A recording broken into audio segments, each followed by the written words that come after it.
Alright, today we're going to be making a mushroom and leek pasta with creamy Gruyere. So to get started, we're going to take 3 garlic cloves and we're looking for a fine mince. Moving on, we're going to need 3 medium leeks and we're going to cut right below that green leafy section, then cut the ends off, cut in half, and we're going to thinly slice this. Now, after I'm done slicing, I'm going to run some cold water over the leeks to remove any dirt that might still be left on them. Now we're going to need about 6 ounces of oyster mushrooms with their ends removed, and then finally about 3/4 cup of shredded Gruyere cheese. For caramelizing our leeks, we're going to take a large fry pan over medium-low heat, add a couple tablespoons of olive oil and cold unsalted butter, and we'll add the leeks directly into the pan. I'm making sure to stir so that they collect some of that butter, and then we're going to season with a half teaspoon of salt, and we're going to stir frequently for about 20 to 30 minutes just so these leeks can caramelize. We don't want them to burn, so don't walk away for too long. Once finished, we're going to add in a half cup of a dry white wine, and we're going to reduce this down, making sure to scrape the bottom of the pan.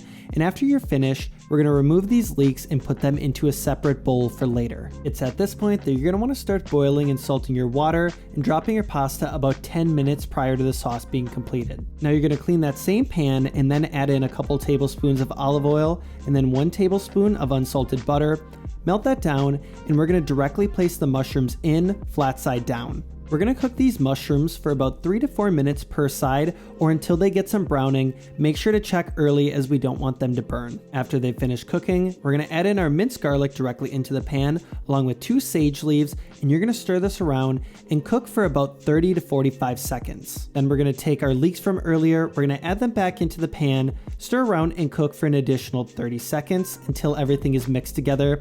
Now we're going to take a cup of heavy cream and add directly into the pan and reduce the heat to medium-low. Now optionally you can add in the zest of 1 lemon. I really like it because it provides some good acidity to the dish. You're going to stir that in and simmer for an additional 2 to 3 minutes or until the sauce becomes thick. Once finished, you're going to take your pasta from earlier, add directly into the pan and stir and make sure everything is well coated. Now if your sauce is a little thick, you can add in about a 1/3 cup of pasta water. It's really going to help loosen up the sauce, and then add in your Gruyere, mix until everything is well combined. Taste for final seasonings, in which I'm adding just some black pepper and then a little bit of kosher salt. For plating, simply add your pasta onto a plate or bowl, hit it with a little bit of fresh Gruyere, and then I like to add in some chopped sage on top just for a little bit of color. If you guys like the video, please like and subscribe, and I'll catch you in the next one.